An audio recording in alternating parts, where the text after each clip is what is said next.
வணக்கம். நான் கனி மார்த்தாண்டன். இன்றைய ஜோதிட வகுப்பில் தொடரும் கர்மா எப்படி ஜாதகத்தை முடக்கி போடும், இது எப்படி நம்ம ஜாதகத்தில் கணிக்கலாம், அதுதான் இன்னைக்கு ஜோதிட வகுப்பு. ஜென்ம ஜென்மமாக வரக்கூடிய கர்ம பலன், இந்த கர்ம பலன்கள் எந்த கிரகத்தின் மூலமாக ஜாதகருக்கு கிடைக்கும். அப்போ ஜாதகத்தில் இருக்கக்கூடிய யோகங்கள், பலமான யோகங்கள் இருந்தாலும் ஜாதகத்தில் செயல்படாது. ஏன்னா இந்த தொடரக்கூடிய கர்மாவானது அதற்கு ஒரு தடையை செய்யும். அப்போ ஜாதகத்தை முடக்கி போடக்கூடிய இந்த தொடரும் கர்மாவை நம்ம எப்படி ஜாதகத்தில் கணிக்கலாம். எந்த ஒரு விஷயத்திலுமே ஒரு தாமதத்தை தரக்கூடிய கிரகமாக செயல்படும். ஏதோ ஒரு திட்டங்கள்லாம் போடுவோம், ஆனால் அந்த திட்டங்கள் வாழ்க்கையில் செயல்படாது. திட்டங்கள் மட்டும்தான் போட முடியுமே தவிர அதற்குரிய நல்ல பலனை நம்ம எதிர்பார்க்க முடியாது. நம்ம போடக்கூடிய திட்டங்கள் வேறு விதமாக பாதை மாறி போயிடும். இதெல்லாம் ஜாதகத்தில் நடக்கும். ஆனால் ஜாதகத்தில் இருக்கக்கூடிய முக்கியமான யோகங்கள் எதுவுமே நமக்கு கிடைக்காது, அந்த பலனை தராது. அப்போ யோகங்கள் என்ற பேரில் தான் ஜாதகத்தில் இருக்கும். இதெல்லாம் எந்த கிரகத்தின் மூலமாக ஜாதகருக்கு இப்படிப்பட்ட பலன்கள் கிடைக்கிறது, எங்கிருந்து தான் பிரச்சனை வருது அப்படிங்கிறது தான் இன்னைக்கு ஜோதிட வகுப்பு. ஜாதகத்தை முடக்கி போடக்கூடிய இந்த தொடரும் கர்மாவை குறிக்கக்கூடிய கிரகம் ஒரு ஜாதகத்தில் தன்னுடைய வீட்டிற்கு 10ஆம் இடத்தில் இருக்கக்கூடிய கிரகம்தான் ஒரு ஜாதகத்தில் தொடரும் கர்மாவை தரும்.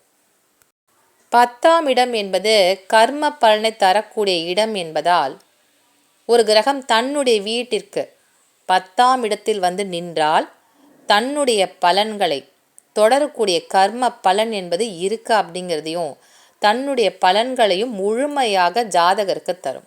முழுமையாக தரும் அப்படின்னோடனே நல்ல பலன்களாக சுப பலன்களாக தரும் அப்படின்னு எடுத்துக்காதீங்க.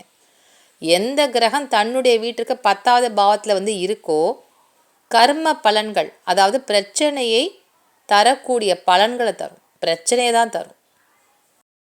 தொடரக்கூடிய கர்ம பலன்களை நம்ம எப்படி கணித்து பார்க்கலாம். முதல்ல பார்க்க போகிறது 10ஆம் இடத்தில் மாந்தி இருக்கா அப்படின்னு பார்க்கணும். லக்கணத்திலேருந்து எண்ணி வருகின்ற பொழுது கர்மஸ்தானமான தொழில் ஸ்தானமான 10ஆம் இடத்தில் மாந்தி இருந்தால் அந்த ஜாதகருக்கு தொடரக்கூடிய கர்மா என்பது உண்டு.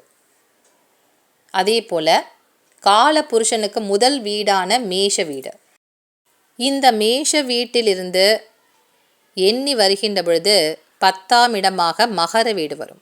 இந்த மகர வீட்டில் மாந்தி நின்றாலும் அந்த ஜாதகருக்கு தொடரக்கூடிய கர்மா என்பது உண்டு.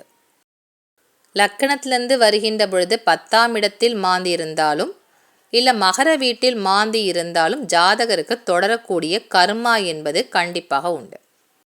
இப்படி இந்த 10ஆம் இடத்தில் மாந்தி இருக்கு அப்படின்னா அந்த ஜாதகருக்கு எங்கிருந்து தான் நமக்கு ஒரு பிரச்சனை வருது, ஏன் நம்மளுடைய திட்டங்கள் செயல் மாறி போகுது, நம்மால் ஒரு விஷயத்தையும் செயல்படுத்த முடியவில்லை அப்படின்னு ஒரு புலம்பல் இருக்கு இல்லையா. இந்த புலம்பலுக்கு முக்கியமான காரணமாக 10ஆம் இடத்தில் மாந்தி இருக்கிறது தான். இந்த தொடரக்கூடிய கர்ம பலன் என்பது யாரால் இந்த ஜாதகருக்கு கிடைச்சிருக்கோம் அப்படின்னு பார்த்தீங்கன்னா ஜாதகரால் தான் கிடைச்சிருக்கும். ஜாதகர் செய்த ஒரு தவறு, அதற்குரிய தண்டனையாகத்தான் இந்த 10ஆம் இடத்தில் மாந்தி வந்து அமரக்கூடிய நிலை. 10ஆம் இடத்தில் மாந்தி மட்டும் கிடையாது, ராகு அல்லது கேது நின்றாலும் தொடரக்கூடிய கர்மா என்பது உண்டு. அப்போ ராகு இருந்தால் என்ன பலன் அப்படின்னு பார்த்தீங்கன்னா தந்தை வழி கர்ம பலன் என்பது ஜாதகருக்கு தொடர்ந்து கொண்டே வருகிறது அப்படின்னு அர்த்தம். நம்ம ஜாதகத்தில் தேடுவோம், நமக்கு ஏதாவது ஒரு சாபம் இருக்கா, தோஷம் இருக்கா, எதனால் நமக்கு பல விஷயங்கள் முட்டுக்கட்டையாக இருக்குது அப்படின்னு ஜாதகத்தில் தேடி பார்ப்போம். அப்படி பார்க்கின்ற பொழுது லக்கணத்திற்கு 10ஆம் இடத்துல ராகு இருக்கா அப்படின்னு சொன்னால் தந்தை வழி கர்மா என்பது நம்மையும் தொடர்ந்து கொண்டே இருக்கிறது அப்படின்னு அர்த்தம். இல்லை கேது இருக்கா அப்படின்னு சொன்னால் தாய் வழி கர்மா இருக்குது, தாய் வழி பரம்பரையினர் செய்த ஒரு தவறு, அதற்குரிய கர்ம பலன் என்பது நம்மையும் துரத்திக்கிட்டே வருது அப்படின்றத நம்ம தெரிஞ்சுக்கலாம். 10ஆம் இடத்தில் ராகு இருக்கிறது மீள முடியாத ஒரு கர்ம பலனை தரும். நம்மால் மீண்டு வெளியில் வர முடியாது, அந்த அளவிற்கு அது வீரியமாக ஜாதகத்தில் செயல்படும். ஆனால் நம்ம என்ன எடுத்துப்போம், 10ஆம் இடத்துல ராகு இருக்குது, தொழில் ஸ்தானத்தில் ராகு இருந்தால் அப்போ ராகுவிற்குரிய பிரம்மாண்டம் பிரபலமான ஒரு யோகத்தை தரும் அப்படின்னு எடுத்துப்போம். ஆனால் 10ஆம் இடத்தில் ராகு இருந்தால் தொடரக்கூடிய கர்ம பலனை தான் ஜாதகருக்கு தரும். நம்மளால் வெளியில் வர முடியாது. என்ன பரிகாரம் செய்தாலும் அதிலிருந்து ஒரு தீர்வு என்பது உடனடியாக ஜாதகருக்கு கிடைக்காது. 10ஆம் இடத்தில் மாந்தி அல்லது ராகு கேது இந்த 3 கிரகங்களில் எது நின்றாலும் அது ஜாதகருக்கு தொடரக்கூடிய கர்மா என்பது உண்டு அப்படிங்கிறத வேறு எந்த விதிகளையும் நம்ம வைத்து அதை கணிக்கவே வேண்டாம். பார்த்ததும் தெரிஞ்சுக்கலாம். இந்த 3 கிரகத்தில் ஒன்று இருந்தாலே ஜாதகத்தில் தொடரக்கூடிய கர்மா வினைக்கு இந்த ஜாதகர் ஆளாயிருக்காரு அப்படிங்கிறத ஜாதகத்தை பார்த்ததும் கணிச்சிடலாம். ஒரு கிரகம் தன்னுடைய வீட்டிற்கு 10ஆம் இடத்தில் வந்து நின்றால் தொடரக்கூடிய கர்மா என்பது அந்த கிரகத்தின் மூலமாக ஜாதகருக்கு கிடைக்கும். இப்போ இந்த கட்டத்தில் செவ்வாயை நான் மகர வீட்டிலும் சிம்ம வீட்டிலும் எழுதி வச்சுருக்கேன். அப்போ மேஷ வீட்டிற்கு 10ஆம் இடமாக வரக்கூடியது மகர வீடு. அப்போ மகர வீட்டில் செவ்வாய் உச்சம் அடைந்த நிலையில் யாருக்கு இருந்தாலும் அப்போ அந்த ஜாதகருக்கு தொடரும் கர்மா என்பது செவ்வாயின் மூலமாக ஜாதகருக்கு கிடைக்கும். இப்போ சிம்ம வீடு என்பது விருச்சிக ராசிக்கு 10ஆம் இடமாக வரும். செவ்வாயினுடைய வீடு விருச்சிகம். அப்போ விருச்சிகத்துலேருந்து எண்ணி பார்த்தீங்கன்னா 10ஆம் இடமாக சிம்ம வீடு வரும். அப்போ சிம்மத்தில் செவ்வாய் இருந்தாலும் தொடரக்கூடிய கர்மா என்பது செவ்வாயின் மூலமாக கிடைக்கும். அடுத்ததாக இந்த சுக்கிரனுடைய வீடுகளான ரிஷபம் மற்றும் துலாம் ராசி. அப்போ ரிஷப ராசிக்கு 10ஆம் இடமாக வரக்கூடியது கும்ப வீடு. கும்ப வீட்டில் சுக்கிரன் இருந்தால் சுக்கிரனின் மூலமாக தொடரக்கூடிய கர்மா என்பது உண்டு. துலாம் ராசிக்கு 10ஆம் இடமாக வரக்கூடியது கடக வீடு. அப்போ கடகத்தில் சுக்கிரன் இருந்தாலும் கர்மா என்பது தொடரும். புதனுடைய வீடுகளான மிதுனம் மற்றும் கன்னி ராசிக்கு 10ஆம் இடமாக வரக்கூடியது மிதுன வீட்டிற்கு 10ஆம் இடமாக மீன வீடு வரும். அப்போ மீன ராசியில் புதன் ஜாதகருக்கு இருந்தால் நீசம் பெற்ற நிலையில் தொடரக்கூடிய கர்மாவை தருவார். கன்னி வீட்டிற்கு 10ஆம் இடமாக வரக்கூடியது மிதுன வீடு. அப்போ மிதுனத்தில் புதன் ஆட்சி பெற்று அமர்ந்திருந்தாலும் கர்ம பலன் என்பது தொடர்கிறது அப்படிங்கிறத நம்ம தெரிஞ்சுக்கலாம். குருவினுடைய வீடுகளான மீனம் மற்றும் தனுசு ராசி இந்த 2 வீட்டிற்கும் குரு எந்த ஸ்தானத்தில் இருந்தால் தொடரக்கூடிய கர்மாவை தருவார். தனுசு ராசிக்கு கன்னி வீட்டில் குரு இருந்தால் தொடரக்கூடிய கர்மா என்பது உண்டு. மீன ராசிக்கு 10ஆம் இடமாக வரக்கூடிய தனுசு வீட்டில் குரு ஆட்சி பெற்று அமர்ந்திருந்தாலும் தொடரக்கூடிய கர்மா என்பது ஜாதகருக்கு உண்டு. சனியினுடைய வீடுகளான மகரம் மற்றும் கும்ப ராசிக்கு சனி எந்த கட்டத்தில் இருந்தால் தொடரக்கூடிய கர்மாவை தருவார். மகர வீட்டை பொறுத்த வரைக்கும் சனி உச்சம் பெற்ற நிலையில் துலாம் ராசியில் அமர்ந்திருந்தால் கர்ம பலன்களை தருவார்.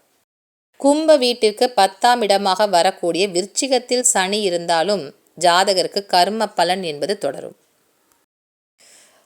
அடுத்ததாக கடக வீட்டிற்கு 10ஆம் இடமாக வரக்கூடிய மேஷத்தில் சந்திரன் இருந்தால் அந்த ஜாதகருக்கு கர்ம பலன் என்பது உண்டு.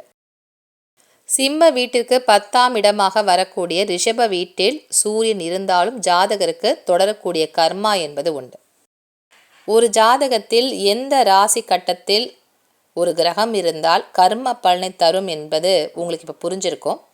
இந்த முழுமையான இந்த கட்டத்தை பார்த்தீங்கன்னா எந்த கிரகங்கள் எந்த கட்டத்தில் இருந்தால் ஜாதகருக்கு தொடரக்கூடிய கர்மா என்பது இருக்கா அப்படிங்கிறது இந்த ஒரு கட்டத்தை பார்த்தாலே உங்களுக்கு புரிஞ்சிடும். தொடரக்கூடிய கர்மா ஒரு ஜாதகத்தில் இருந்தால் எப்படி ஒரு பலனை தரும்? இப்போ உதாரணத்துக்கு 7ஆம் இடத்து அதிபதி தன்னுடைய வீட்டிற்கு 10ஆம் இடத்தில் வந்து அமர்ந்திருக்காரு அப்படின்னா அந்த ஜாதகருக்கு திருமண வாழ்க்கை என்பது சீக்கிரத்தில் அது முடியாது. அப்போ 7ஆம் இடம் சுத்தமாக இருக்குது, கிரகங்களே இல்லை அப்படின்றத மட்டும்தான் பார்ப்போம்.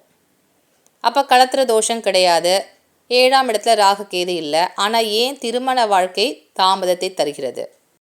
7ஆம் இடத்து அதிபதி தன்னுடைய வீட்டிற்கு 10ஆம் இடத்தில் வந்து அமர்கின்ற பொழுது தொடரக்கூடிய கர்மா என்பது ஜாதகத்தில் செயல்படும். இந்த தொடரக்கூடிய கர்மா ஜாதகருக்கு திருமண வாழ்க்கையை எளிதில் அமைய விடாது. எல்லா பொருத்தங்களும் இருக்கும், ஆனாலும் ஏதோ ஒரு வகையில் அந்த வரன் தட்டி போயிடும். அப்போ பிடிக்காத ஒரு வரன் தான் இந்த ஜாதகருக்கு வந்து அமையும். அப்போ அந்த திருமண வாழ்க்கையில் அவருக்கு ஒரு திருப்தி இல்லாத ஒரு நிலை, இல்லற வாழ்க்கையில் அவருக்கு ஒரு மகிழ்ச்சி என்பது இல்லாமல் இருக்கும். இல்லை ஏதோ ஒரு வகையில் அந்த வரன் அவருக்கு பொருத்தம் இல்லாத துணையாக இருக்கும். இப்படி ஏதோ ஒரு வகையில் அந்த கர்மா அந்த ஜாதகருக்கு செயல்படும். உங்களுடைய ஜாதகத்தில் எந்த கிரகம் உங்களுக்கு பிரச்சனையே தருகிறது அப்படிங்கிறத நீங்கள் கணிக்கணும். அப்படின்னா உங்களுடைய ஜாதகத்தில் தன்னுடைய வீட்டிற்கு 10வது வீட்டில் இருக்கக்கூடிய கிரகம் என்னன்றதை பாருங்கள். அந்த கிரகம் தரக்கூடிய ஸ்தானங்கள் என்ன, லக்கணத்திற்கு எந்த ஸ்தானத்திற்குரிய அதிபதி தன்னுடைய வீட்டிற்கு 10ஆம் இடத்துல வந்து அமர்ந்திருக்காருன்றதை பாருங்கள். அதன் மூலமாகத்தான் உங்களுக்கு ஜாதகத்தில் பிரச்சனை வருதுங்கிறத நீங்கள் எளிதாக கண்டுபிடிச்சிடலாம். இப்போ ஒரு கிரகம் 2 வீட்டிற்கு அதிபதியாக இருப்பார். இப்போ உதாரணத்துக்கு சுக்கிரன் வந்து 2 வீட்டிற்கு அதிபதியாக இருப்பார். ஒன்று ரிஷப வீடு மற்றும் துலாம் ராசி வீடு. அப்போ இந்த 2 ராசிகளில் எந்த இடத்திற்கு சுக்கிரன் வந்தால் ஜாதகருக்கு பாதிப்பை தரும். இப்போ சுக்கிரன் இருக்கக்கூடியது கடக வீடு என்றால் அப்போ துலாம் ராசி லக்கணத்திற்கு எந்த வீடாக இருக்கிறதோ அந்த ஸ்தானத்தின் மூலமாகத்தான் ஜாதகருக்கு தொல்லைகள், பாதிப்புகள், பிரச்சனைகள் என்பது ஏற்படும். அப்போ 2 ஸ்தானத்துக்கு அதிபதியாக ஒரு கிரகம் வந்தாலும் அந்த 10ஆம் இடம் எந்த ஸ்தானத்திற்கு வருகிறது அப்படின்னு பார்த்து நீங்கள் கணிங்க. தொடரக்கூடிய கர்மா என்பது ஒரு ஜாதகத்தில் இருந்தால் அந்த ஸ்தானத்தின் மூலமாக ஜாதகருக்கு ஏதோ ஒரு வகையில் பாதிப்புகள் தொடர்ந்து கொண்டே இருக்கும். அந்த உறவுகள் சார்ந்தவர்களும் இந்த ஜாதகருக்கு ஒரு தொல்லையாக இருப்பாங்க, அல்லது அந்த ஸ்தானத்தினுடைய பலன் ஜாதகருக்கு கிடைக்காது. இன்றைய ஜோதிட வகுப்பில் தொடரக்கூடிய கர்மா எப்படி நம்ம ஜாதகத்தில் கணிக்கணும். இந்த தொடரக்கூடிய கர்மா தான் ஒரு ஜாதகருக்கு பிரச்சனையை தரும். அப்போ ஜாதகத்தில் எந்த கிரகம் நமக்கு ஒரு பிரச்சனை தருது, எங்கிருந்து தான் பிரச்சனை வருது அப்படின்னு இது வரைக்கும் அதுக்கு ஒரு தீர்வு காண முடியாமல் இருந்தவர்களுக்கு இந்த பதிவு ஒரு புதிய ஒரு தொடக்கமாக இருக்கும் அப்படின்னு நினைக்கிறேன். ஏன்னா இதை மாதிரி பல விஷயங்கள் ஜாதகத்தில் இருந்தாலும் இன்றைக்கி நான் சொல்லி கொடுத்த இந்த முறையானது எளிய முறையில் எந்த கிரகத்தின் மூலமாக பிரச்சனை வருது அப்படிங்கிறத நீங்கள் புரிஞ்சுக்கலாம். மீண்டும் நல்ல பல விஷயங்களுடன் உங்களை வந்து சந்திக்கின்றேன். நன்றி, வணக்கம்.